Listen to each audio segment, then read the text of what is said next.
Buongiorno e bentrovati, eccoci in diretta con la nostra prima edizione di oggi. C'è parecchia cronaca in scaletta perché dalle nostre redazioni parleremo principalmente di furti nel territorio e rapine. Tra poco vedremo quali sviluppi ci sono per un violento fatto di cronaca avvenuto a Refrontolo, siamo nel Vittoriese, nell'Alta Marca, ma anche gli aggiornamenti sulla morte a Napoli di Chiara Iaconis. Ricorderete bene il caso della giovane padovana morta per una statuetta che le è stata che le è caduta in testa, probabilmente lanciata dal balcone di una casa. I genitori dei bambini che avrebbero lanciato questa statuetta respingono le accuse, sentiremo dunque la famiglia. Ma c'è anche Beatrice Venezzi a Venezia oggi, la prima volta in laguna dopo la polemica che gli orchestrali della Fenice sollevano e portano avanti da mesi e vedremo se nell'ambito di questa lezione che sta svolgendo in carcere alla Giudecca tra le detenute ci sarà modo di avvicinarla. Allora noi andiamo subito a sentire cosa è emerso dal comando provinciale dei Carabinieri di Treviso rispetto a una rapina che si è verificata, come detto, a Refrontolo, in casa, vittime mamma e figlio. Il nostro Christian Arboit dal comando di via Cornarotta insieme a Tommaso Migot e a degli ospiti. Il 20 marzo scorso una violenta rapina in casa a Refrontolo, una vicenda che aveva preoccupato e aveva interrogato l'intera comunità. Ora, dopo 10 mesi, le indagini hanno chiuso il cerchio con i carabinieri che hanno identificato e denunciato 4 soggetti giovanissimi, 2 minori, 2 poco più che maggiorenni. Ritorniamo a quei fatti. Tenente Colonnello Mazzanti, la ringrazio per essere qui con noi, comandante del reparto operativo dei Carabinieri di Treviso. Come siete riusciti a raggiungere questi 4 soggetti e identificarli? Beh, intanto devo dire che il gran merito dell'operazione va ai militari della compagnia di Vittorio Veneto, di cui qui abbiamo il comandante, il maggiore Francesco Galante, che sono stati bravi, diciamo che sin dalle prime battute hanno preso l'abbrivio giusto per quanto riguarda l'intuizione investigativa che avevano avuto. La rapina era una rapina che chiaramente abbastanza violenta, nel senso che comunque i soggetti erano travisati e almeno uno armato di pistola, che poi abbiamo scoperto essere comunque una pistola a salve, ma con la quale avevano poi minacciato le vittime, madre e figlio, di fargli anche del male, per cui poi erano andati pervicacemente a trovare il denaro e a cercare il denaro che poi avevano trovato. Questo aveva portato gli investigatori a comprendere che probabilmente erano persone che frequentavano quella casa. Devo dire che anche una grossa mano ce l'ha data uno dei figli, che ha ricordato appunto che uno dei soggetti che erano nella sua cerchia era andato in casa, quindi tutte queste intuizioni unite chiaramente all'attività tecnica che è stata poi fondamentale in questa circostanza ci hanno consentito di prima identificare i 2 diciassettenni, nei confronti dei quali poi la procura dei minori in maniera molto celere ci ha concesso un decreto di perquisizione che ci ha consentito a sua volta di trovare le 2 pistole, e poi tra lì insomma tutta una serie di altre attività che hanno portato all'identificazione dei 2 maggiorenni, il 19enne e il 20enne. Il soggetto di collegamento, questo 17enne, sapeva che in quella casa nascosti nella battiscopa c'erano dei soldi. Da qui la violenza che è stata mostrata sostanzialmente a madre e figlio. Beh, allora, non so se conoscesse direttamente la circostanza, questo non lo possiamo dire. Sappiamo che comunque ha frequentato quella casa, probabilmente insomma sapeva che c'era del denaro contante, non sappiamo se in maniera diretta o in maniera indiretta, ma questo è stato fondamentale per poi probabilmente consentire agli altri di organizzare e poi eseguire il piano che avevano messo in pratica. Ecco, questi 4 soggetti puntarono la pistola addosso a madre e figlio e inscenarono anche una sorta di conto alla rovescia proprio per rendere il tutto ancora più violento. Sì, questo viene fuori dagli atti delle testimonianze che abbiamo poi ascoltato, di cui abbiamo ascoltato le vittime. In quella circostanza hanno parlato appunto di un tentativo abbastanza violento fatto da uno dei soggetti che impugnava la pistola e che aveva in qualche modo inscenato un conto alla rovescia per costringerli a parlare e a consegnare il denaro.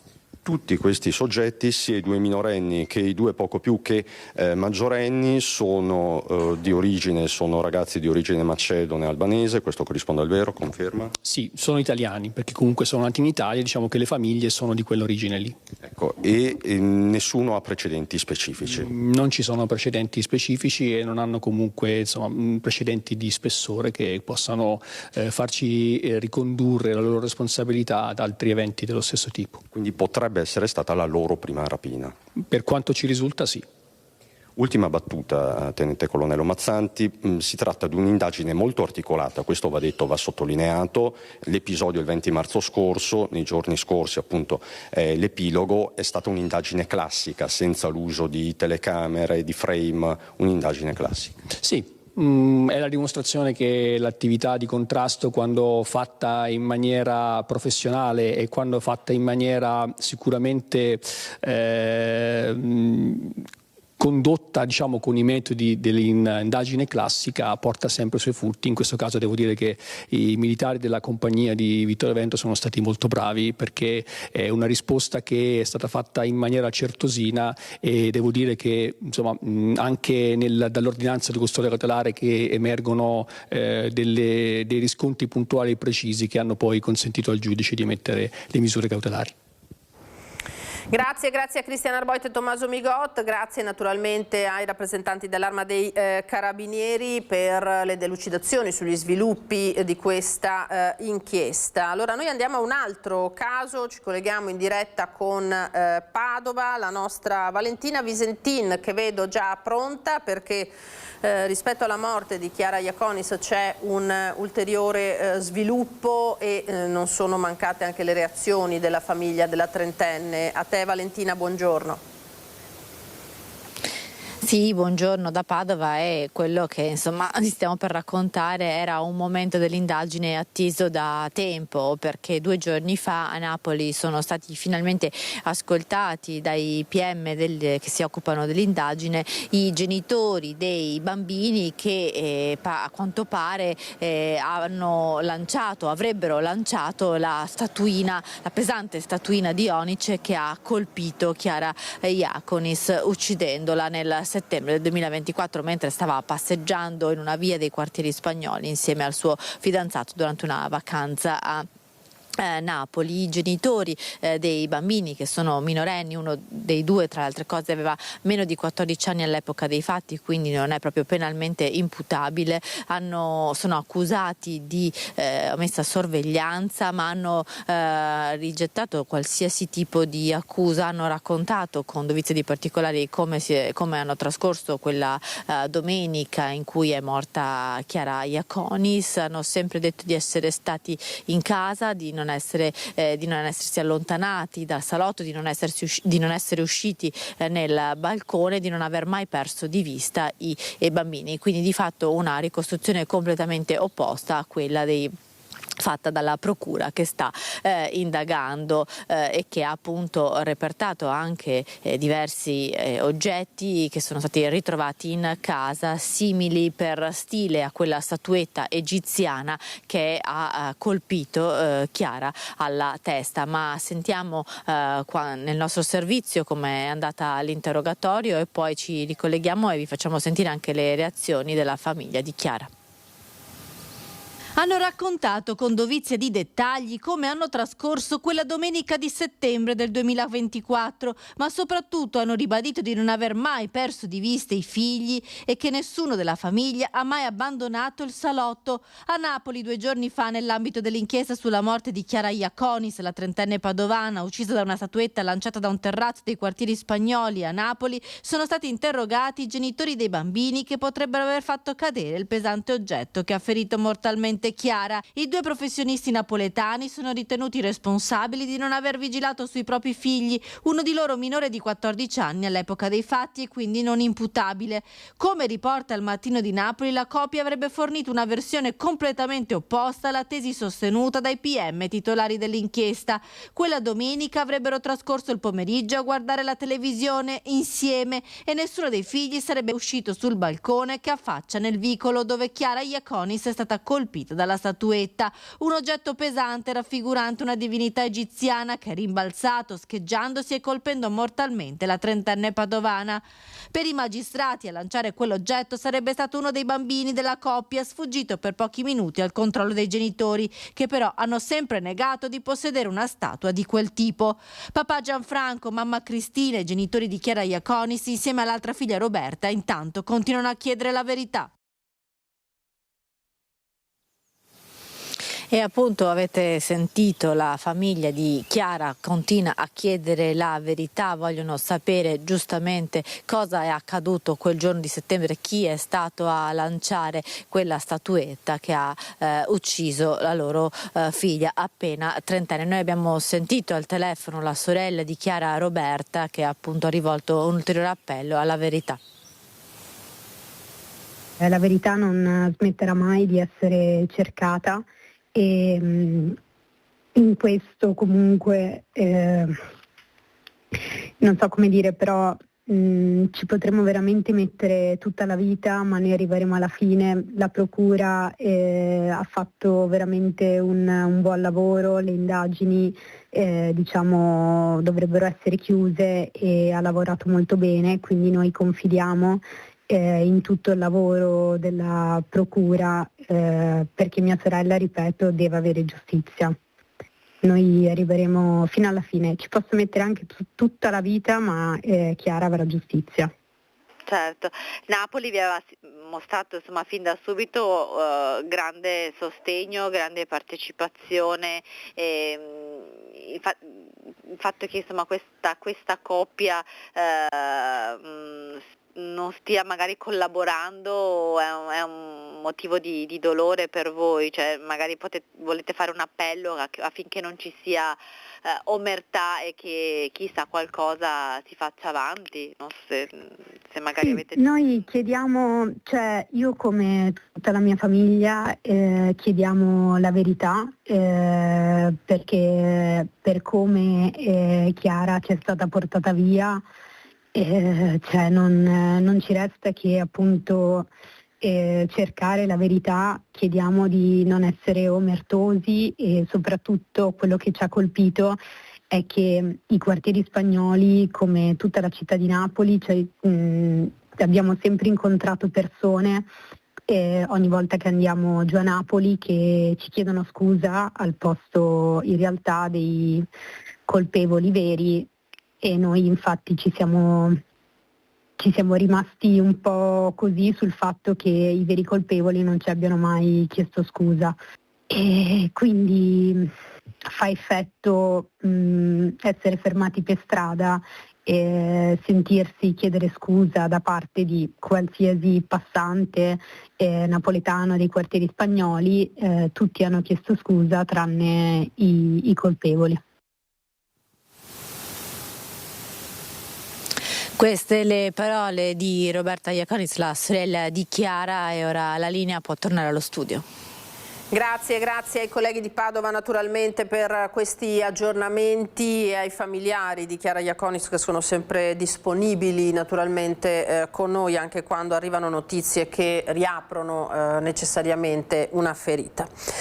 È fuggito portandosi via i figli minorenni dopo aver picchiato con violenza la compagna, vittima da tempo di vessazioni e violenze fisiche e psichiche, secondo la denuncia della donna che ha fatto scattare le ricerche della polizia. Al termine di quasi 24 ore, l'uomo, un 33enne italiano che risiedeva con la famiglia a Mestre, è stato rintracciato nella Bergamasca. I bambini, trovati in buone condizioni su disposizioni della Procura di Venezia, sono stati riaffidati alla mamma per il 33enne ritenuto responsabile di maltrattamenti contro familiari e conviventi e lesioni personali, entrambi aggravati. Il Tribunale, su richiesta della Procura, ha disposto il divieto di avvicinamento con applicazione del braccialetto elettronico.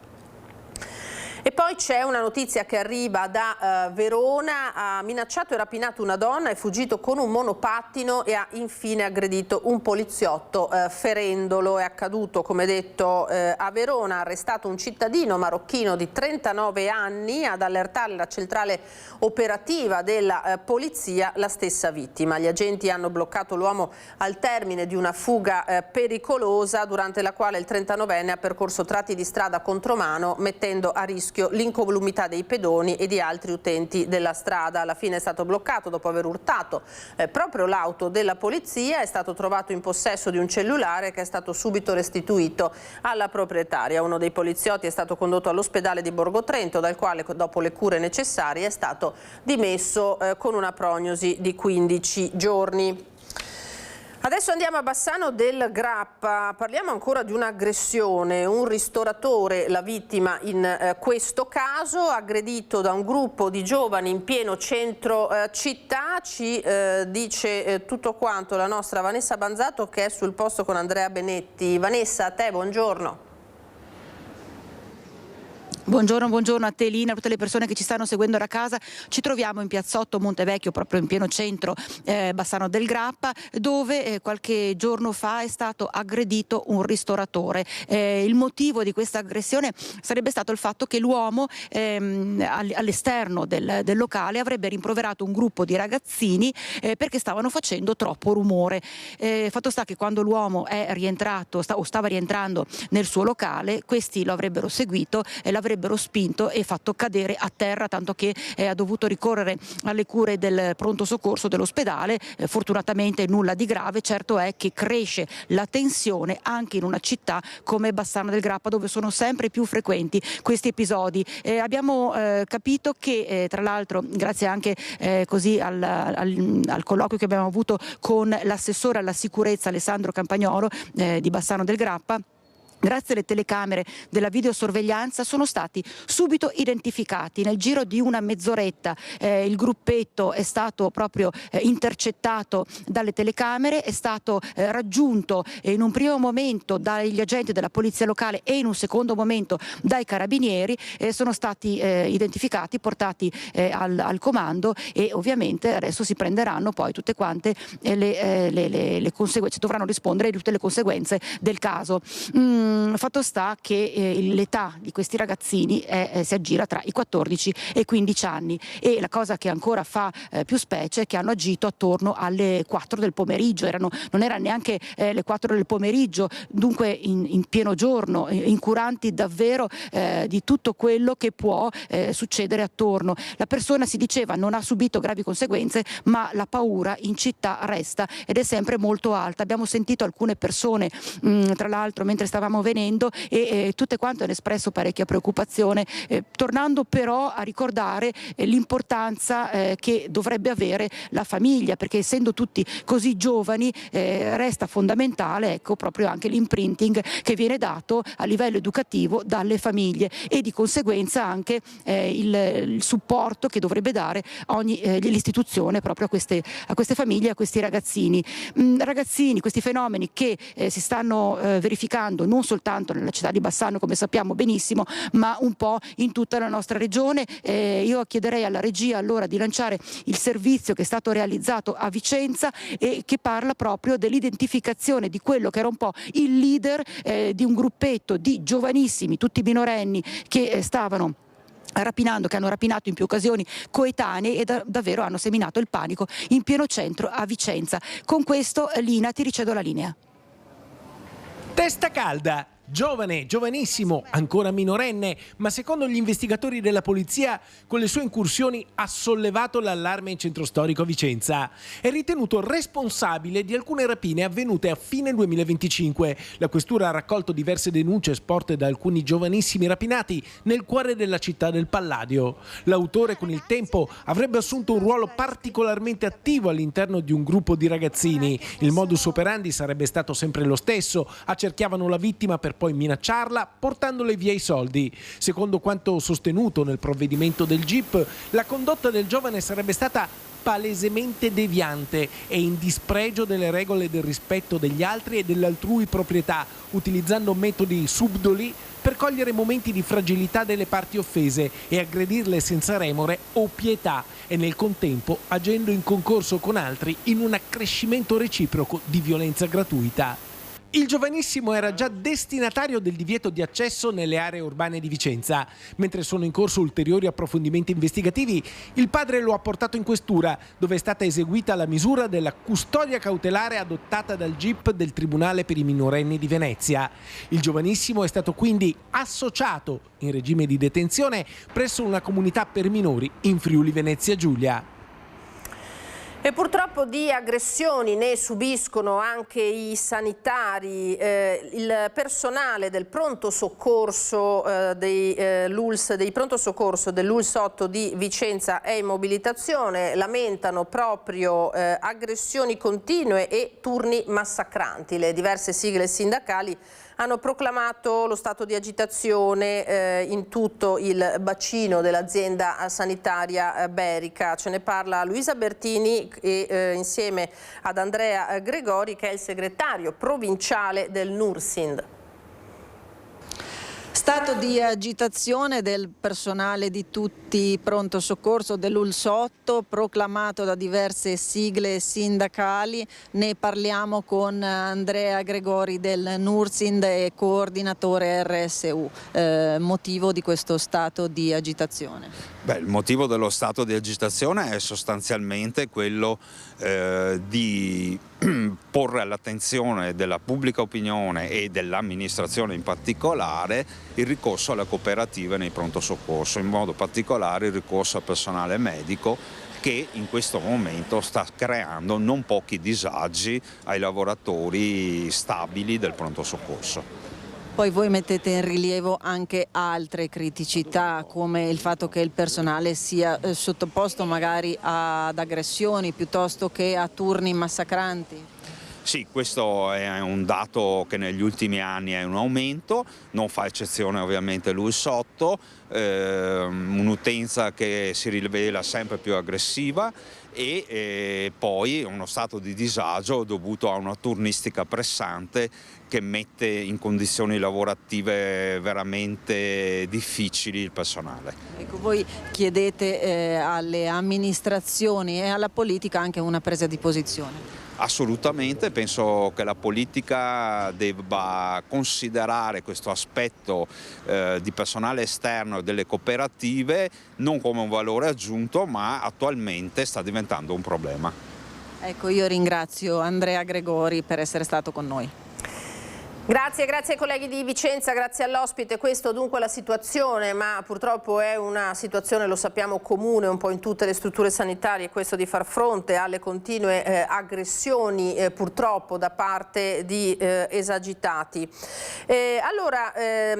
Siamo in attesa di collegarci con Venezia per la visita veneziana di Beatrice Venezi oggi in Laguna per una lezione tra le detenute della Giudecca, ma siamo già in grado di mostrarvi le prime immagini dell'arrivo di Beatrice Venezi, che sappiamo essere stata al centro di una polemica che ancora continua sulla sua nomina proprio al Teatro La Fenice di Venezia, oggi in Laguna per incontrare le detenute del carcere della Giudecca. È evidente da queste immagini che non ha voluto parlare, a quanto pare da quel che vediamo, o di corsa mentre entrava, forse no, eccola qua. Allora i colleghi senza dubbio cercheranno poi nel proseguo di questa mattinata della Venezi alla Giudecca di intercettarla.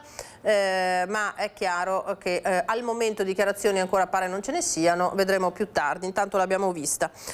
A Ring ieri sera era ospite il sindaco di Venezia, Luigi Brugnaro. Ha toccato molti temi chiave della città e tra questo proprio il caso Fenice. Sappiamo che sta cercando di smorzare i toni da mesi rispetto alla contestazione alla nomina di Beatrice Venezzi. Sentiamo le sue parole a partire dal commento alle dichiarazioni che la direttrice d'orchestra aveva fatto a Pisa parlando di situazione di anarchia.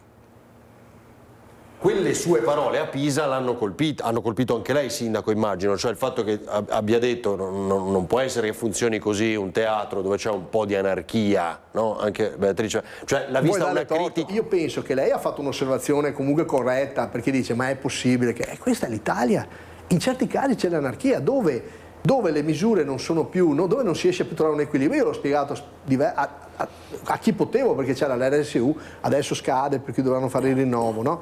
Ma è chiaro che hanno coinvolto anche le altre maestranze. Che ne sa, dico io, un falegname, se questa è brava o no a fare perché l'accusa vera e propria è stata che lei non è capace, non è all'altezza della nostra orchestra. Questa è l'accusa. Io ho detto, ma scusate ragazzi, voi siete maestri e io no, perché è chiaro che voi siete in grado di dare un giudizio più competente del mio, non c'è dubbio. Anche se però la Fenice la sento anche mia. Quando è bruciata io sono stato io, Coin e come si chiamava? Bastianello della PAM, il papà che adesso è morto. Abbiamo messo 200 milioni di lire, che per me, piccolo imprenditore, era veramente una fortuna. E l'ho messa perché abbiamo fatto rinascere la Fenice, io sono uno dei soci fondatori, la Fenice è una struttura privata o pubblica. Però poi alla fine cercano sempre di esautorarti, perché tu sei quello che deve mettere i soldi ma non conti. E questo meccanismo qua non va bene, perché è di tutti la Fenice, anche della persona che non è così competente ma vuole ascoltare la musica. Allora hanno fatto un volantino dicendo che la musica è arte, non è intrattenimento. Questo è il volantino, il titolo, la musica è arte, non è intrattenimento. Secondo me la musica è sicuramente arte, ma è anche intrattenimento, perché la musica serve per collegare le persone, anche le più umili, quelle che hanno meno cultura. Se noi vogliamo attrarre nella musica lirica i giovani, dobbiamo cominciare a parlare un linguaggio nuovo. Certo. La Venezia io non la conoscevo, quando il sovrintendente l'ha nominata io non avevo mai voluto incontrarla, proprio per non essere... perché ritenevo che secondo me forse lì bisognava essere più prudenti, e lo sanno tutti, però una volta in cui un sovrintendente che ha la facoltà di legge di fare questo, lui lo può fare, poi ha detto ho sbagliato la procedura, l'ha scritto lui una lettera, ha chiesto scusa a tutti quanti, come se non avesse detto niente. Invece io ho apprezzato molto il gesto del sovrintendente. C'è un problema, certo che c'è un problema, ma questo non vuol dire che da un problema non possa nascere anche una risorsa. Bisogna avere la pazienza di affrontare i problemi. Io ho chiesto al falegname, gli faccio scusa, ma tu, sì, voglio dire, saprai quanto me se questa sa o no dirige un'orchestra. E questo mi ha risposto, perché gli faccio valere che con lei magari riusciamo a catturare altro pubblico, facciamo le trasferte, portiamo Casaschei, magari aumentiamo gli stipendi, perché di questo stiamo parlando, parliamo di un futuro di un teatro che a quel punto fa il botto. Immaginatevi il primo concerto della Venezia con la Fenice. Cioè, posso mettere i biglietti a quanto voglio perché facciamo il sold out, ma per quante serate? Sono tutti soldi che poi possono ricadere in parte anche nelle maestranze. La risposta del falegname è stata, è una questione di metodo. No, è una questione di ideologia. Ho capito. Quello che sto cercando di fare, dico, speriamo che in un modo o nell'altro riusciamo a dialogare. Magari prima vengono, ma l'altro dice, ma l'altro risponde. Vabbè, suonate intanto. Provate a suonare un po', visto che vi pagai per suonare, provate a suonare. Un altro episodio che ha messo al centro Venezia in questi giorni è stato l'incidente a Rialto, dove un motoscafo è finito di fatto contro un pontile e anche contro due gondole, causando 9 feriti complessivamente. È accaduto domenica in una città stracolma di gente per il carnevale. Ora, in un'interrogazione proprio in comune a Ca' Farsetti, il consigliere di Terra e Acqua Marco Gasparinetti chiede se i battelli ACTV e in questo caso Ali Laguna siano dotati di un dispositivo per l'arresto del motore. Qui si parlava infatti di un'avaria che l'autista non è riuscito a controllare più di quello che abbiamo visto. La procura indaga per naufragio colposo.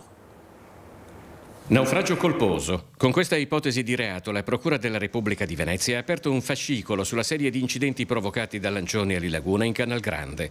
Al momento non ci sono iscritti nel registro degli indagati. I mezzi coinvolti sono sotto sequestro, gondole comprese, ma è dalle verifiche tecniche al motoscafo che si aspettano le risposte più importanti. Cosa sia accaduto al lancione, per quale motivo e se fosse prevedibile. Proprio premettendo che la Procura ha aperto un fascicolo e che la richiesta viene presentata a prescindere dagli eventuali profili penali della vicenda, il consigliere comunale d'opposizione Marco Gasparinetti ha presentato un'interrogazione a risposta scritta all'assessore Michele Zuin.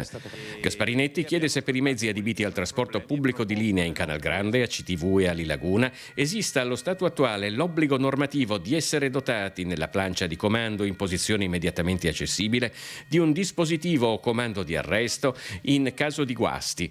Su questo e su un'altra questione di cui si dibatte in queste ore abbiamo chiesto direttamente al presidente di Alilaguna, Fabio Sacco. Purtroppo siamo in acqua, quindi non esiste un freno. Sono situazioni che auguro a nessuno di provare, frazioni di secondo dove devi decidere di fare qualcosa. Se hai, come dire, il timone in mano, difficilmente puoi fare altre cose.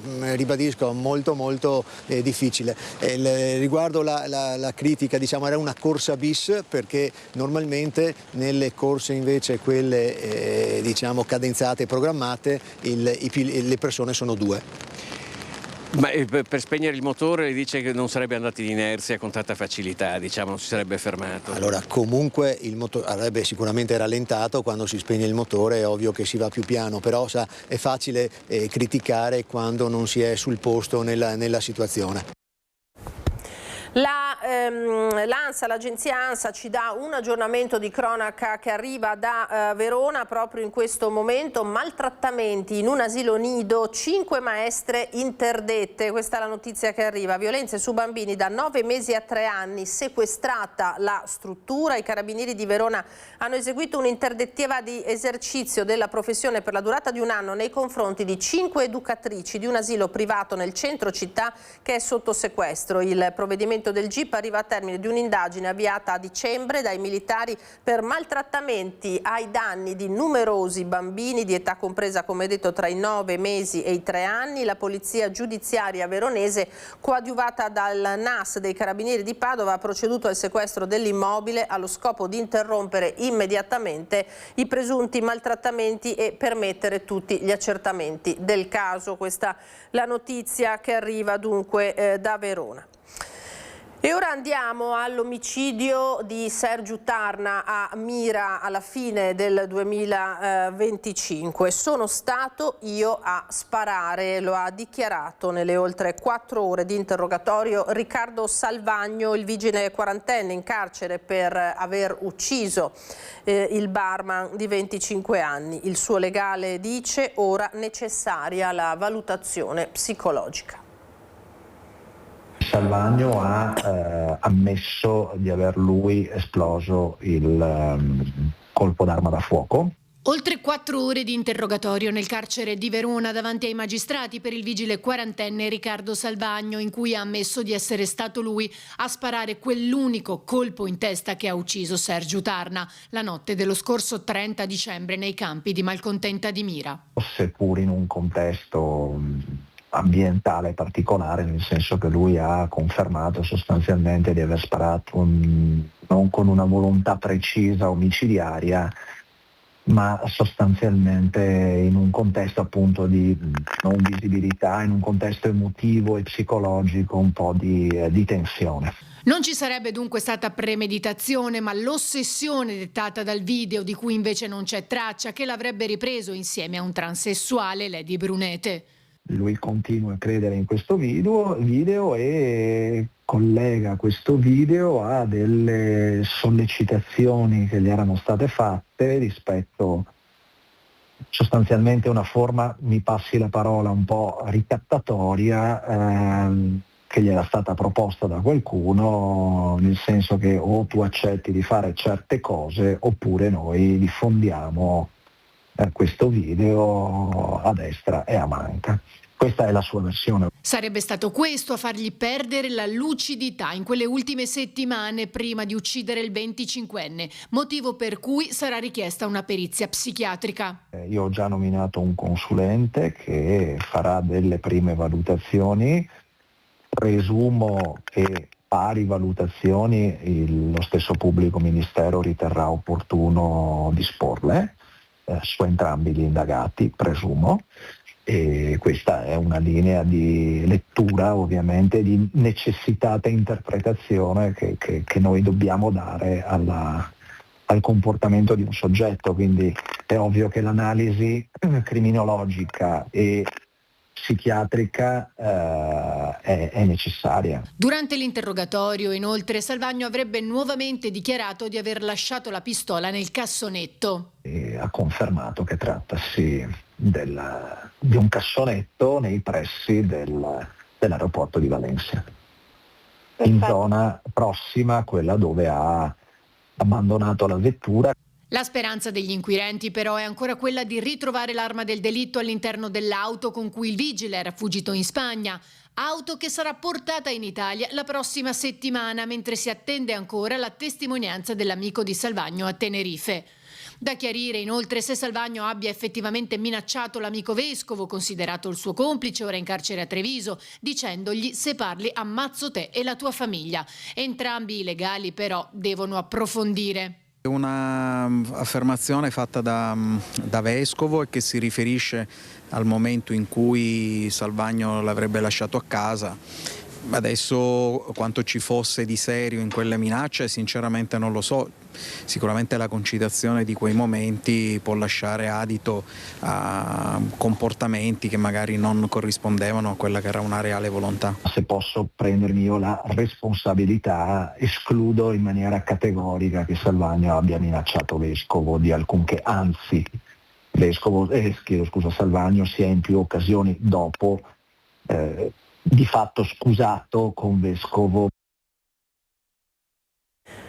E torniamo adesso sulla maxi rissa di Camponogara, rimaniamo dunque nel veneziano. Nel Consiglio Comunale che è in programma nelle prossime ore si discuterà la proposta del sindaco Fusato di recintare il parco che ha fatto da sfondo a questo episodio. Continuano intanto le indagini da parte dei carabinieri per identificare la dozzina di giovanissimi coinvolti.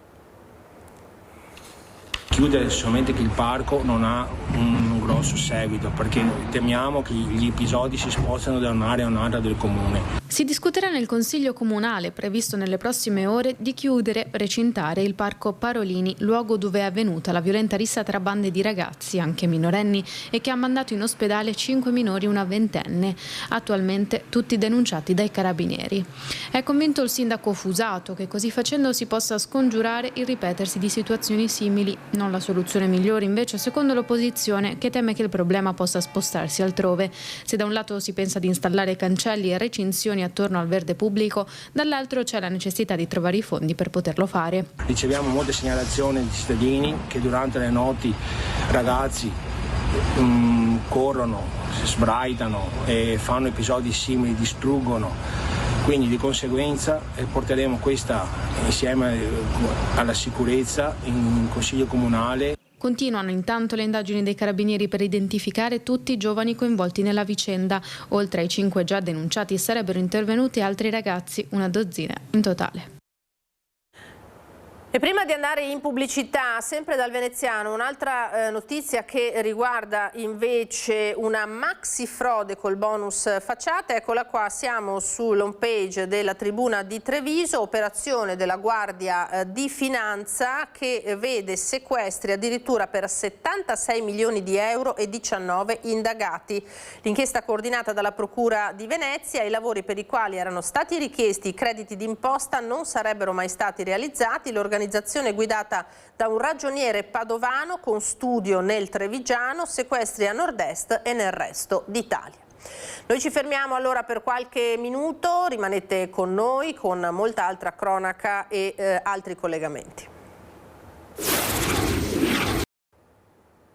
Di nuovo in diretta con la nostra prima edizione, ben trovati. Allora andiamo avanti con la cronaca, perché è stato stilato un primo bilancio dei controlli interforze nella nuova, chiamiamola così, zona rossa di Treviso. È scattata sabato, è una zona rossa allargata che prevede nuove aree oltre a quelle in cui si era sperimentato questo provvedimento a primavera dell'anno scorso. È scattato il primo allontanamento, si tratta di un 28enne che è stato sorpreso a tentare un taccheggio al PAM. In 3 giorni sono state identificate quasi 500 persone. Entrato al PAM di via Zorzetto a Treviso, voleva mettere a segno un colpo, ma è stato scoperto dai dipendenti del supermercato che hanno subito allertato la polizia. L'uomo, 28 anni, italiano, residente in provincia, già aggravato da precedenti per reati contro il patrimonio e da segnalazioni in materia di stupefacenti, è stato fermato dagli agenti. Per lui è scattato il primo provvedimento di allontanamento dalla zona rossa che la prefettura di Treviso ha attivato da sabato scorso tra Piazza Borsa, via Roma, San Zeno e Sant'Antonino. In soli 3 giorni, nell'ambito dei servizi, nel corso dei quali non si sono verificati episodi di rilievo, i controlli interforze hanno portato a identificare 480 persone, di cui 165 cittadini extracomunitari. Monitoraggio delle aree della zona rossa disposto dal questore di Treviso Alessandra Simone, che continuerà nei prossimi giorni al fine di garantire la piena fruibilità dell'intero centro storico.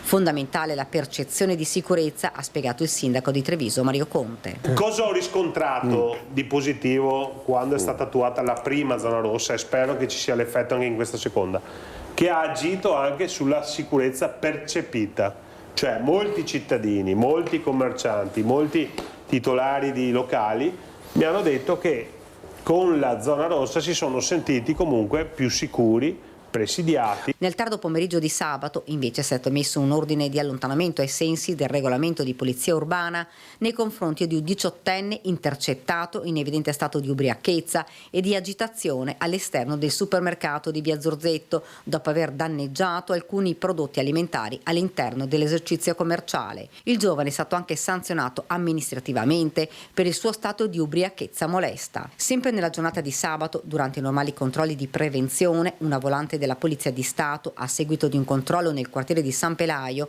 ha denunciato una cittadina italiana classe 1982 già aggravata da precedenti penali e di polizia, responsabile di aver violato la misura del foglio di via con divieto di ritorno nel comune di Treviso, disposta nei suoi confronti dal questore. Anche la donna, manifestamente ubriaca, è stata sanzionata amministrativamente per il suo stato di ubriachezza molesta. E poi c'è la disavventura che è toccata allo storico ex presidente del Benetton Rugby Amerino Zatta, derubato alla stazione Termini di Roma. Ieri mattina ha presentato una formale denuncia in questura a Treviso, era di rientro dalla gara del Sei Nazioni. Stavamo rientrando da Roma con mia figlia, che eravamo andati giù a vedere la partita Italia-Scozia. Alle 7 ero in stazione Termini, alle 7 di sera, e stazione Termini in attesa di rientrare, siamo andati al bar per prenderci un caffè. Avevo appoggiato questo mio zainetto per terra nei piedi in attesa appunto di prendere questo caffè. 3 minuti dopo che avevamo preso mi sono ritrovato senza zainetto, quindi questa amara sorpresa. Spiacevole disavventura sabato a Roma per Amerino Zatta, storico ex presidente del Benetton Rugby, derubato in stazione dello zaino con dentro portafogli, iPad, telefono, documenti e carte di credito. Dopo il furto, la segnalazione alla Polfer della capitale, il blocco delle carte ed oggi la denuncia in questura a Treviso. E purtroppo è andata così. A Trocado abbiamo compensato con una bella vittoria dell'Italia sulla Scozia, e quello un po' ha alleviato un istante quello che era un po' le disavventure evidentemente successe durante la giornata. A Padova adesso arrestati dalla polizia grazie alle segnalazioni dei cittadini 2 spacciatori in 2 diverse operazioni coordinate dalla squadra mobile della questura e concluse in questi giorni. Spacciava droga a poca distanza dalle giostrine di un parco pubblico di Padova nel quartiere di Mortise. Dopo la segnalazione dei cittadini, gli agenti della squadra mobile si sono appostati e hanno documentato l'attività dello spacciatore, un 45enne magrebino, regolare in Italia e già noto alle forze dell'ordine. Lo hanno arrestato mentre vendeva una dose di eroina ad una donna già in trattamento al servizio sanitario di contrasto delle dipendenze.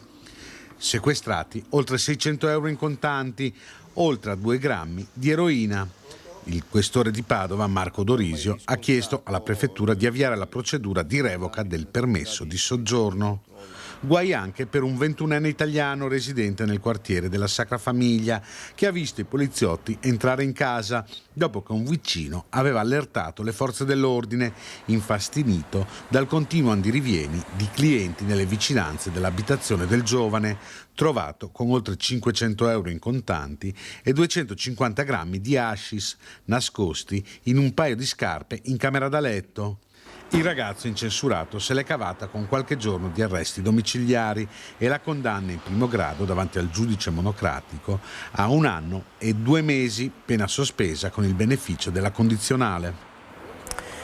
Promesse di rendimenti facili alla base di una maxi truffa dell'oro, danneggiati bassanesi e vicentini, latitante l'organizzatore. Sembrava un investimento sicuro, quasi inattaccabile. L'oro, bene rifugio per eccellenza, invece per molti risparmiatori bassanesi e vicentini che ci hanno rimesso tra i 10 e i 60 mila euro ciascuno si è trasformato in un incubo.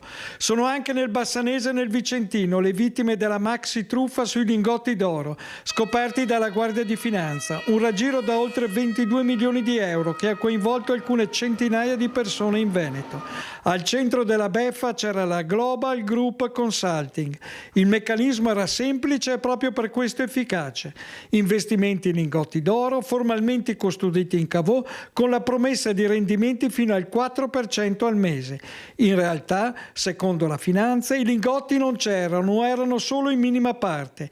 I soldi dei nuovi investitori servivano a pagare i vecchi, in un classico schema Ponzi. A Milano sono arrivate le prime condanne penali, 5 in totale, 6 milioni di euro sono stati confiscati, ma il timore concreto è che non bastino a risarcire tutti. Molti risparmiatori, compresi diversi bassanesi e vicentini, rischiano di non rivedere quasi nulla dei propri risparmi. Nel veronese la situazione è ancora più critica, qui i capitali raccolti erano maggiori e le perdite più pesanti, ma anche nel vicentino il colpo è stato duro, soprattutto per famiglie e pensionati che avevano investito i risparmi di una vita. Le indagini sono partite dalle segnalazioni di alcuni investitori insospettiti, poi il sequestro di lingotti, bottiglie di pregio, beni di lusso e immobili. Un patrimonio che però potrebbe non coprire l'enorme buco lasciato dalla truffa. Una vicenda che riaccende l'allarme. Anche dietro investimenti apparentemente solidi può nascondersi una trappola e a pagare, ancora una volta, sono i risparmiatori. Mentre il 52enne Samuel Gatto, a capo dell'associazione per delinquere finalizzata alla truffa, è ancora latitante. Fatture false e riciclaggio, siamo nella Marca trevigiana, vediamo se riusciamo a mostrarvi questo video dal sito di Treviso Today, video diffuso dalla Guardia di Finanza. Evasi 10 milioni di euro, scattano i sequestri per 5 imprenditori cinesi che tra il 2019 e il 2024 si sono serviti di 8 aziende tessili, tra cui 6 che servivano solo da cartiere, fatturati oltre 80 milioni, sigilli ad abitazioni, conti correnti e beni di lusso. E dunque per 5 anni hanno scambiato fatture false per l'ammontare che vi dicevo, ma solo 2 ditte erano reali e producevano effettivamente capi di abbigliamento. Le altre 6 erano cartiere ed esistevano, come detto, solo sulla carta. In questo modo 5 cittadini cinesi sarebbero riusciti a evadere 10 milioni, lo ha ricostruito i finanzieri di Treviso, che hanno eseguito un decreto di sequestro emesso dal GIP del Tribunale su richiesta della Procura della Repubblica nei confronti dei 5 stranieri indagati a vario titolo per emissione e utilizzo di fatture per operazioni inesistenti e omessa dichiarazione e riciclaggio. Indagini che hanno permesso di accertare che gli indagati si sono avvalsi di 8 ditte individuali operanti nel settore del confezionamento di capi di abbigliamento. Andiamo ora al caso del ragazzo di 15 anni che è stato lasciato giù dal bus nel Vicentino, una vicenda naturalmente che ha riportato subito la mente all'episodio del ragazzino di 11 anni che in Cadore è stato lasciato a piedi sotto la neve e a percorrere per arrivare a casa 6 chilometri. L'episodio nel Vicentino è stato in qualche modo già chiarito nel pomeriggio di ieri.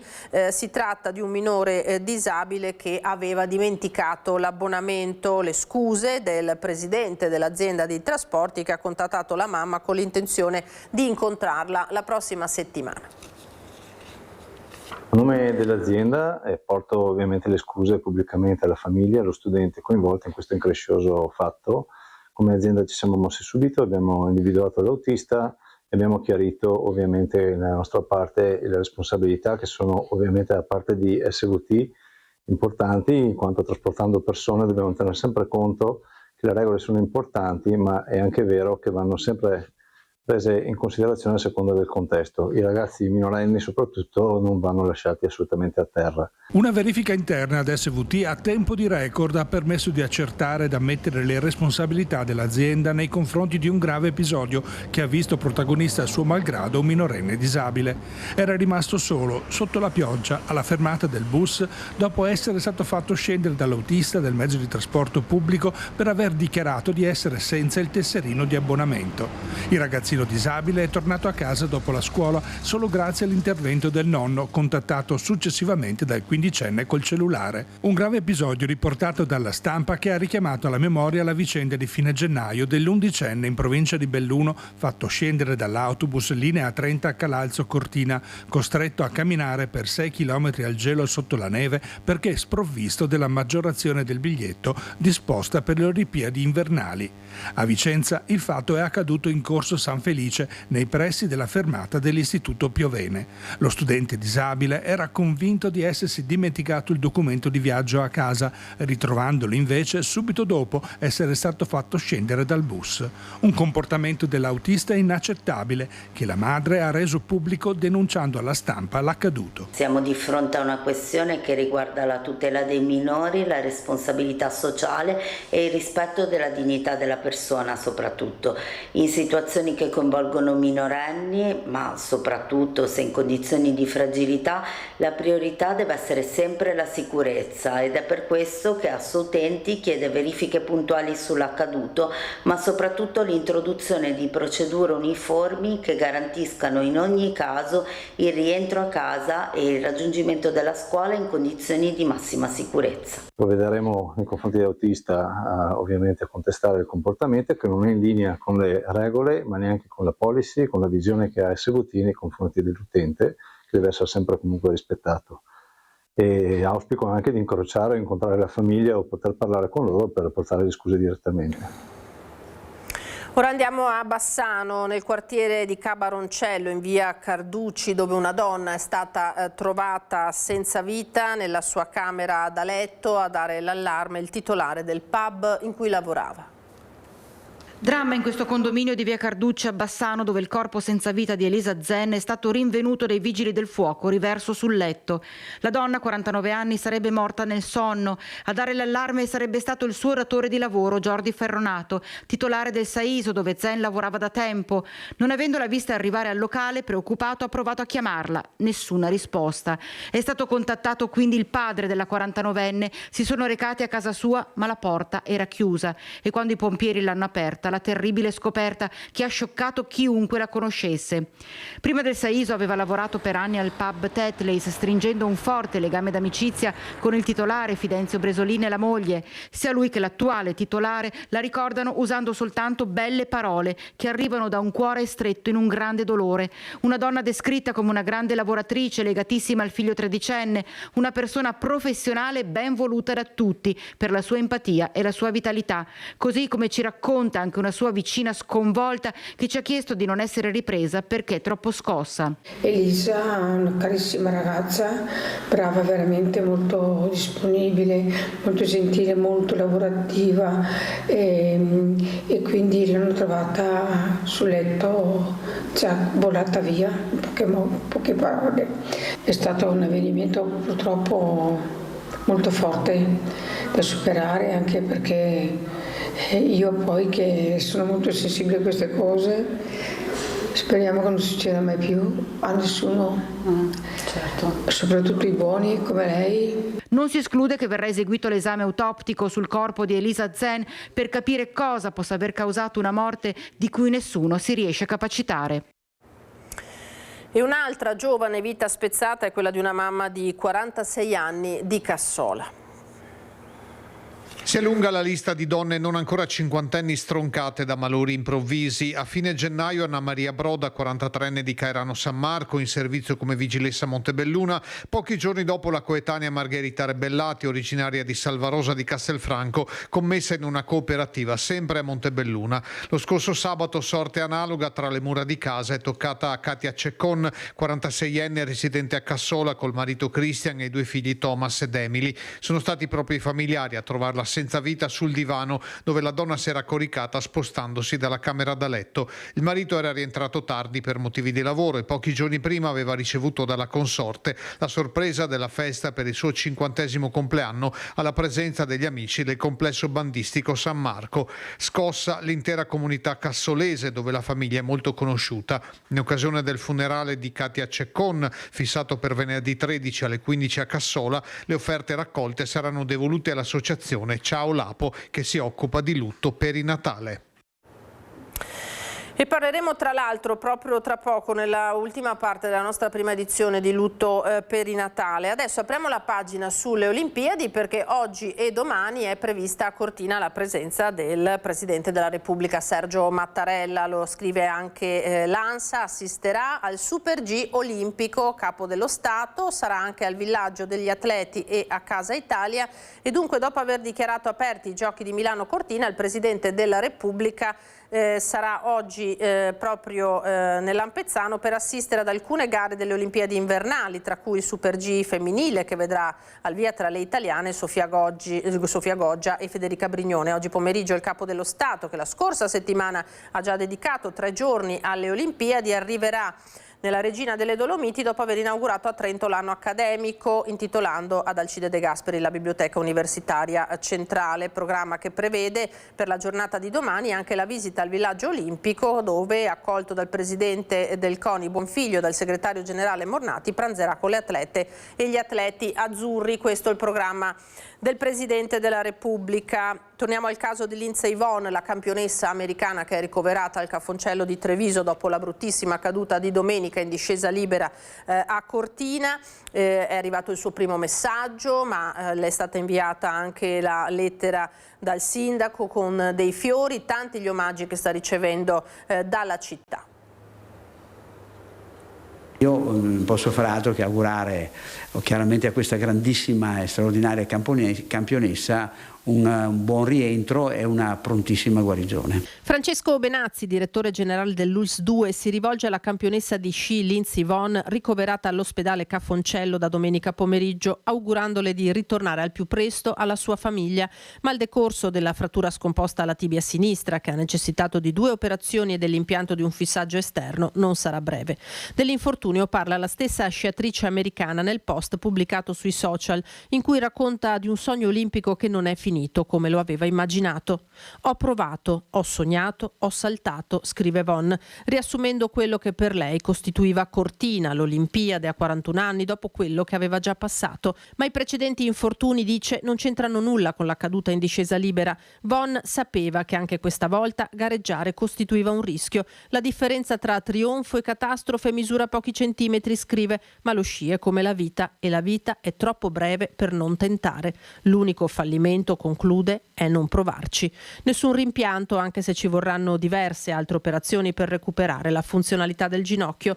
A Treviso i chirurghi l'hanno stabilizzata, una scelta del team americano, quella di far trasferire Lindsay al Cafoncello. Ringrazio di aver scelto l'ospedale di Treviso e ringrazio anche i miei collaboratori che hanno lavorato, che hanno portato il loro apporto tecnico e professionale, e quindi un grazie sostanzialmente anche a loro per il lavoro che hanno fatto, quelli del SUEM, i chirurghi, gli ortopedici, eccetera. Il padre di Yvonne, Alan Kildove, parla di carriera finita. Non ci saranno più gare di sci per Lindsay finché avrò qualcosa da dire al riguardo, ha dichiarato. Per lei messaggi da ogni parte del pianeta. Le dedica una storia su Instagram Yannick Sinner, rivolge il pensiero a lei dopo essere caduta a sua volta Sofia Goggia, che da Cortina dice: mi piange il cuore saperla in ospedale.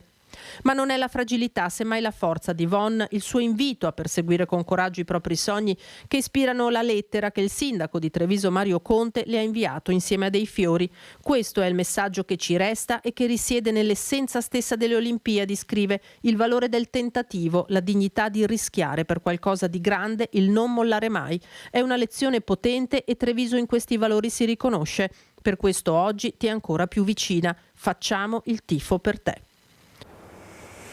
E allora noi adesso ci fermiamo per qualche istante di pubblicità, torneremo tra poco per parlare di un progetto molto bello, molto importante che riguarda la terapia intensiva neonatale dell'ospedale di Treviso. A tra poco. Di nuovo in diretta da studio, ben trovati. Affrontiamo adesso un tema delicato ma importante e ci ha dato lo spunto un progetto, anzi una raccolta fondi che è stata avviata da Elena Vattolo, che saluto e ringrazio perché è collegata in diretta con noi. Buongiorno Elena e ben trovata. Non la sentiamo in questo momento. Riprovi? No, c'è qualche problema di collegamento. Allora, mi sentite ora? Adesso forse la sentiamo, Elena. Mi sentite? Eccola qua, adesso la sentiamo. Perfetto, eccoci, buongiorno a voi e grazie per avermi chiamata. A lei della disponibilità. Presentiamo subito anche le altre ospiti che sono con noi, perché a supportare Elena in questo progetto che adesso spiegheremo c'è l'associazione Pulcino, associazione veneta che si occupa dal 1996 di neonati prematuri e sostiene le famiglie di questi neonati. Saluto e ringrazio con noi Elisabetta Ruzzon, che è la presidente dell'associazione Pulcino, buongiorno e grazie, e Silvia Tofano, che è responsabile dei progetti e dei volontari. Buongiorno e ben trovate anche a voi. Buongiorno. Allora, partiamo da quella che è la raccolta fondi che ha ispirato questa nostra diretta, e chiederei cortesemente alla regia, se possibile, di inquadrare il PC. Una stanza per Asia è stata chiamata questa raccolta, che ha avviato Elena, mamma di questa bimba che purtroppo non c'è più. Bimba che è morta a 3 mesi, bimba nata con una prematurità e poi con tutta una serie di complicanze che si sono aggiunte a questa situazione già delicata di per sé. Ma lei, Elena, scrive all'inizio di questo lungo testo in cui ha spiegato questa richiesta di fondi per avviare un progetto importante per la terapia intensiva neonatale di Treviso. Asia ci ha lasciato una grande missione da compiere: essere accanto a tutte le famiglie che in futuro conosceranno la TIN, e cioè la terapia intensiva neonatale. Allora Elena, lei scrive che a ispirare questa vostra azione, questo far diventare in qualche modo attivo questo dolore che avete patito, è stata in qualche modo anche l'omelia del parroco al funerale della vostra bimba. Asia aveva una missione in questa terra e col tempo capiremo qual è. Ecco, voi in qualche modo avete dato una forma a questa missione, che è quella di realizzare che cosa? La terapia intensiva di Treviso, dove Asia è stata a lungo ricoverata. Allora sì, all'inizio ovviamente non capivamo quale potesse essere la missione a cui Asia ci aveva destinati. Poi parlando appunto con l'associazione Pulcino, quelli di cui ci siamo resi conto è che in terapia intensiva neonatale a Treviso i neonati vengono effettivamente curati già con grandissimo amore. Quello che forse un po' mancava era uno spazio per i genitori, dove i genitori comunque si potessero incontrare, trovare e poter comunque parlare dei loro bambini. Perché molto spesso i genitori si ritrovano al di fuori della terapia intensiva neonatale, dove comunque magari all'interno si stanno svolgendo delle operazioni o delle situazioni particolari, e di conseguenza la cosa più importante è appunto che i genitori abbiano uno spazio in cui si possano comunque confrontare, ed è quello che a noi in tutto questo è mancato. E quindi approfittando del fatto che appunto la terapia intensiva neonatale si stava trasferendo in un nuovo reparto, abbiamo capito che quello che dovevamo fare era appunto cercare di rendere più caloroso e accogliente per i genitori questo spazio, e da qui è partito il progetto.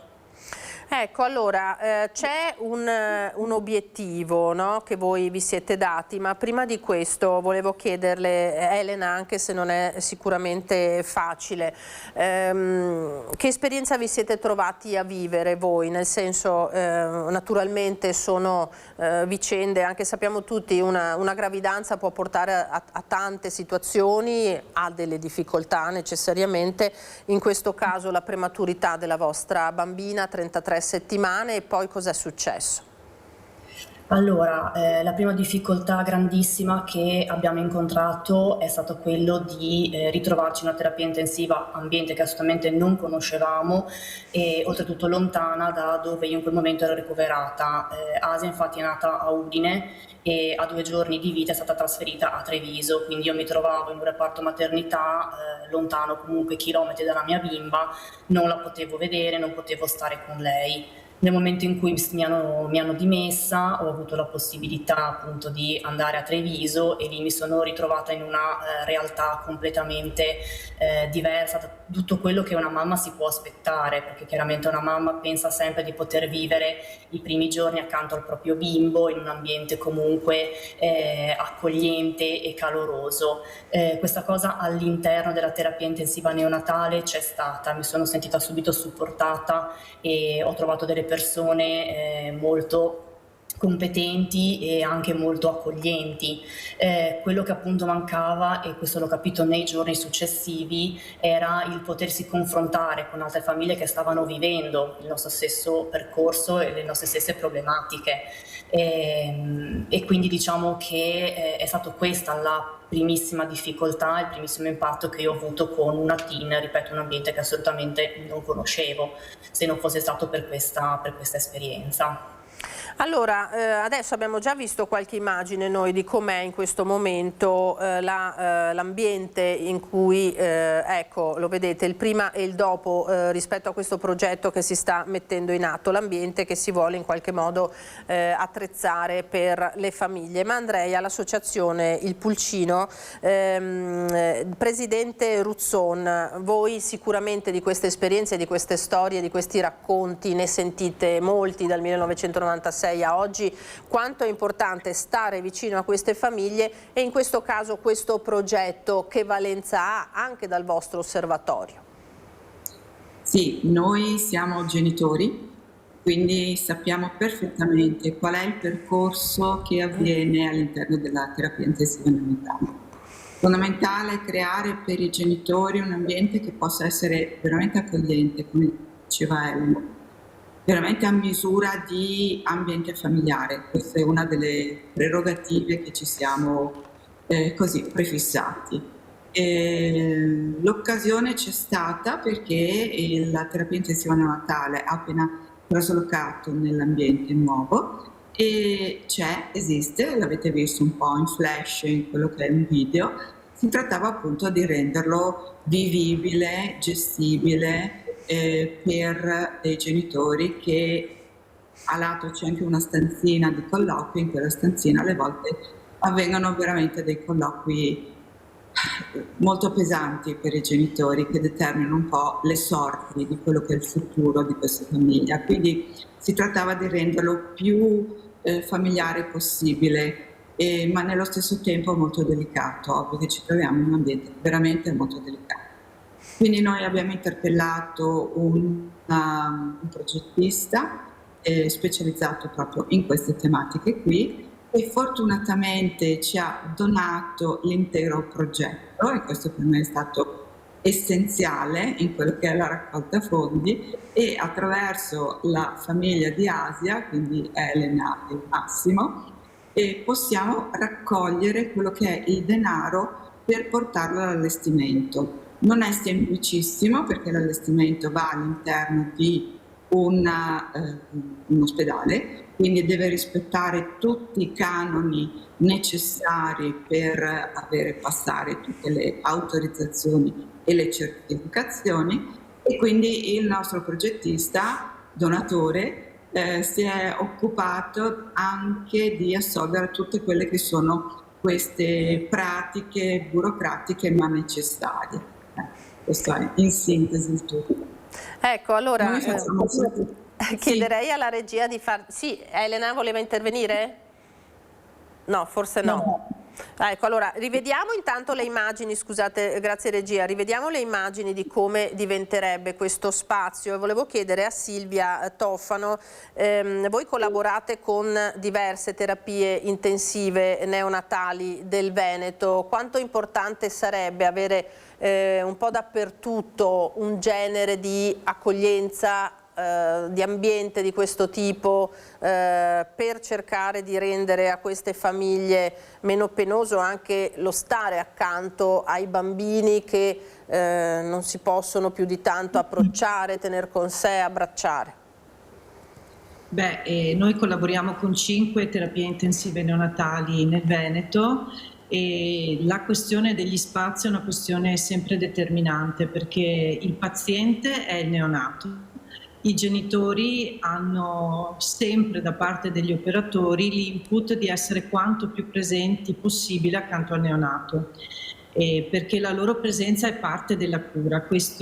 Di questo parliamo sempre, abbiamo parlato anche ieri con il primario del reparto di Treviso, proprio in vista di questa intervista, di quanto è importante, con la dottoressa Lago abbiamo parlato proprio di quanto importante sia fare in modo che i genitori abbiano un ambiente confortevole. Non si tratta di una visita di 1 ora o di 2 ore, si tratta di rimanere tutto il giorno all'interno, il più possibile all'interno di quelle che sono le stanze della terapia intensiva neonatale. Sono stanze comunque decorate ma comunque impegnative, quindi c'è bisogno di un attimo di stacco, di un momento di confronto tra genitori, anche di un momento di confronto con noi dell'associazione che siamo presenti nel reparto per i nostri incontri del progetto Spazio Giallo, in quanto siamo genitori che hanno già vissuto quello che questi genitori stanno vivendo, e quindi uno spazio adeguato, uno spazio accogliente, uno spazio che non faccia sentire il peso dell'essere in ospedale è fondamentale.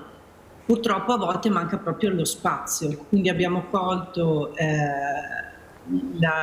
trasformato appunto la relazione con Elena riguardo alla storia di Asia in qualcosa che potesse rendere più semplice e rendere più gradevole il percorso di altri genitori, dato che appunto il reparto di Treviso si è appena trasferito, gli spazi sono ancora neutri, sono spazi abbastanza grandi per fortuna, questo non è scontato perché non è così in tutte le terapie intensive, e questo progetto è sicuramente una ventata di serenità comunque all'interno di quello che è un ambiente dove sì, si vivono anche grandi gioie quando magari i bambini escono, ma ci possono essere anche momenti di profonda difficoltà. I ricoveri possono durare 1, 2, 3, 4, anche 6 mesi, quindi quella diventa casa. E in quanto casa, oltre a essere con gli operatori all'interno con i bambini, anche la stanza dei genitori ha assolutamente un suo ruolo fondamentale, quindi siamo estremamente felici che questo progetto, dopo 1 anno e mezzo di lavoro, possa vedere la luce.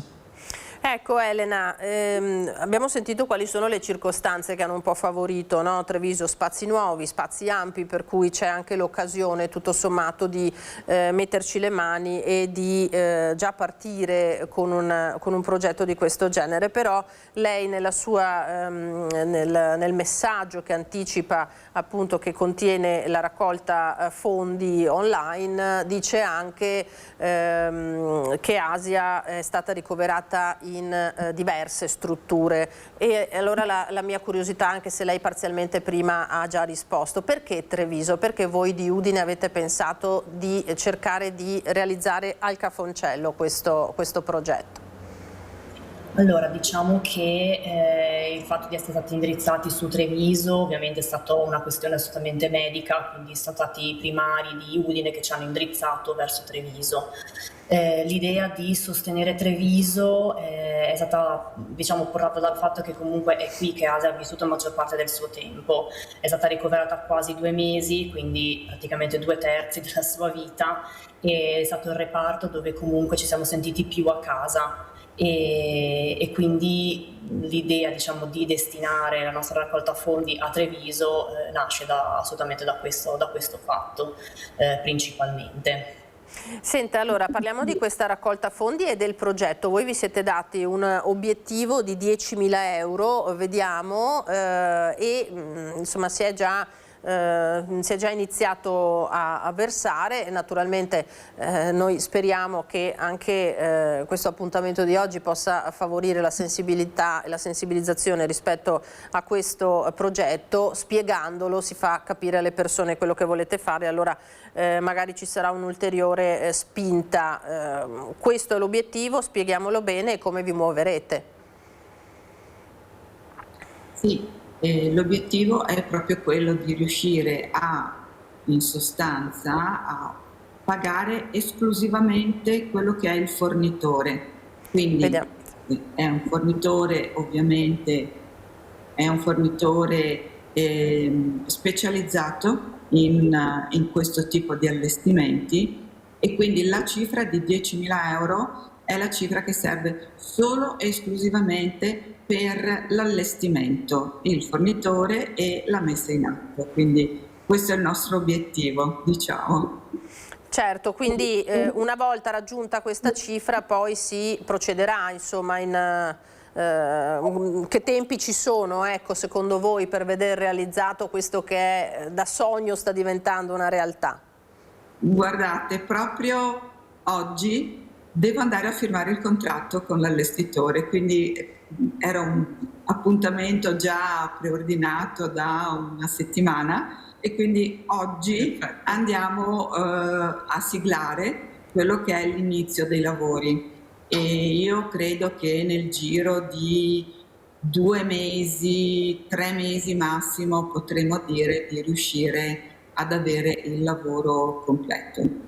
E quindi direi che siamo veramente in linea con quello che ci eravamo prefissati.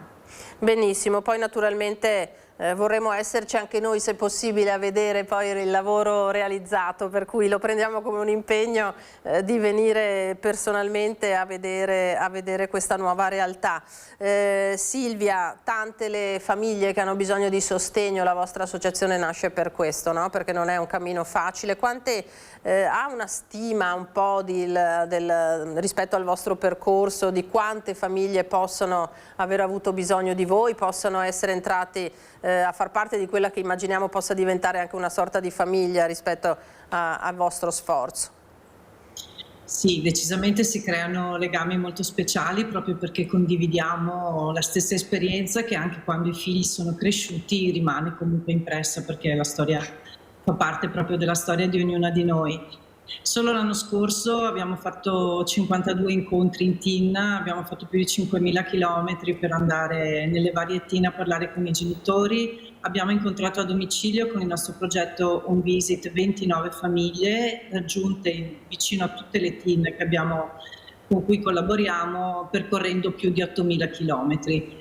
Quindi le famiglie sono tante, non solo quelle che visitiamo, non solo quelle che incontriamo in reparto, ma anche tante altre che magari ci raggiungono telefonicamente, perché abbiamo una linea sempre attiva sulla base del progetto Sempre con te, proprio perché il percorso è lungo e difficile, ci sono tanti momenti in cui ci si sente estremamente soli.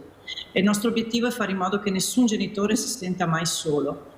E quindi su questo numero di telefono sempre attivo, che potete trovare sui nostri social e anche sulla nostra associazione, sul sito dell'associazione, e spessissimo arrivano telefonate, arrivano messaggi di genitori che si sentono all'interno della bolla della terapia intensiva neonatale estremamente protetti, perché comunque le terapie intensive neonatali del Veneto sono di altissimo livello, però che come genitori si sentono soli, proprio perché la TIN è un ambiente dove entri vestendoti, disinfettandoti, dove costantemente pensi che devi stare attento a quello che fai perché potresti essere portatore di un virus, di germi, ok? E quindi è molto faticoso sentirsi veramente mamme e papà di questi bambini. L'ambiente che andiamo a creare a Treviso è fatto anche per questo obiettivo, per dare un ambiente familiare che cominci a farci sentire genitori di questi bambini che sopravvivono grazie a dei macchinari e non più grazie a quello che è il corpo di una mamma. E queste fa parte degli argomenti di cui spessissimo noi parliamo con i nostri genitori.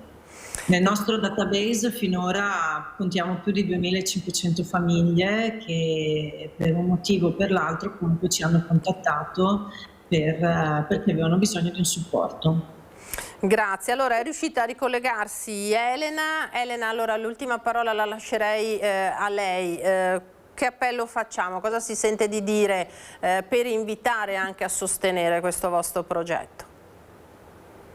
Allora, io quello che posso dire è sappiate che i bambini che vivono la TIN sono dei bambini fragili, dei bambini che hanno bisogno di cure e che hanno bisogno assolutamente dei loro genitori. Sono bambini in cui la presenza del genitore è fondamentale ed è fondamentale anche la serenità del genitore.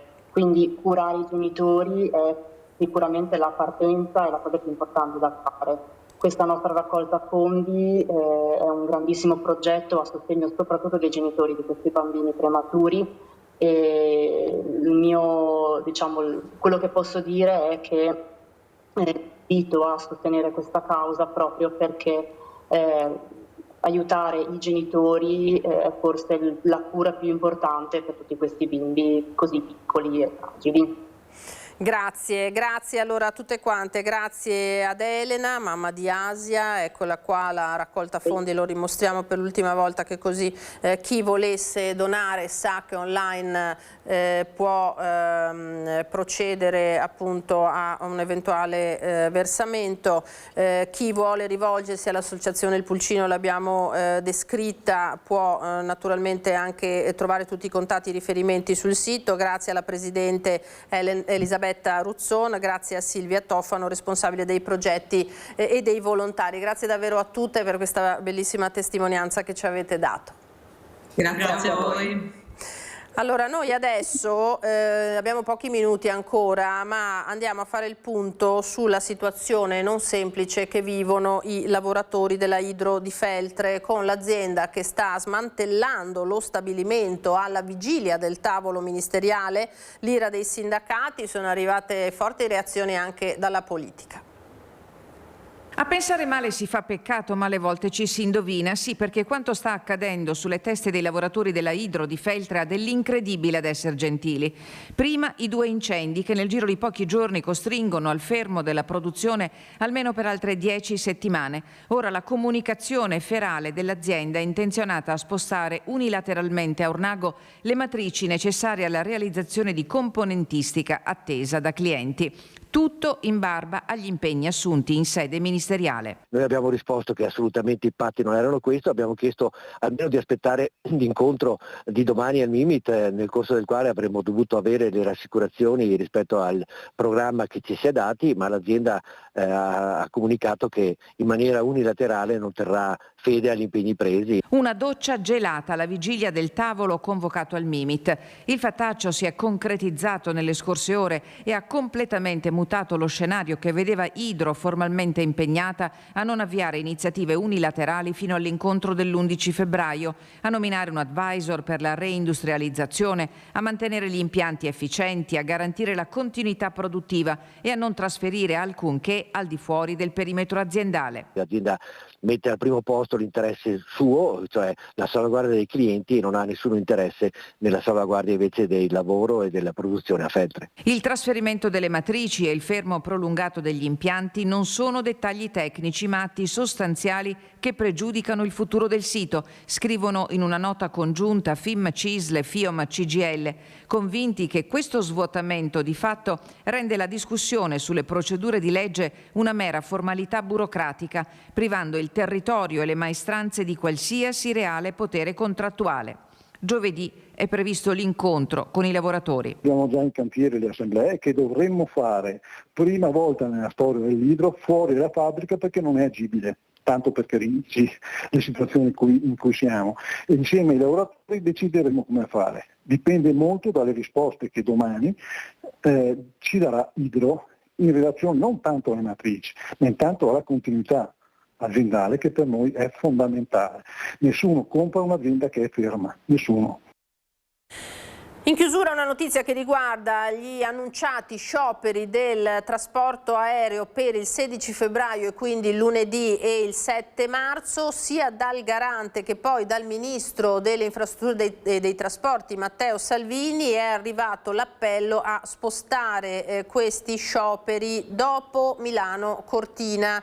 La commissione di garanzia sugli scioperi ha segnalato al ministro Salvini il concreto pericolo di pregiudizio alla libertà di circolazione in occasione delle mobilitazioni nel trasporto aereo. Tali date sono ritenute critiche a causa appunto della sovrapposizione con i Giochi olimpici e paralimpici invernali. Vedremo se ci sarà dunque un ripensamento su queste date oppure se si procederà a oltranza. Noi stiamo per chiudere, allora io ringrazio in regia Alessandro Granziera e l'altro collega Simone Merlo, non mi veniva il nome, porti pazienza al nostro Simone Merlo. Allora vi ricordo dopo di noi Casa Pappagallo con la ricetta del giorno e alle 16:18 il film Un tassinaro a New York, un grande classico con Alberto Sordi. Grazie a voi che ci avete seguito, appuntamento ai telegiornali di questa sera, io vi lascio alle previsioni del tempo, arrivederci.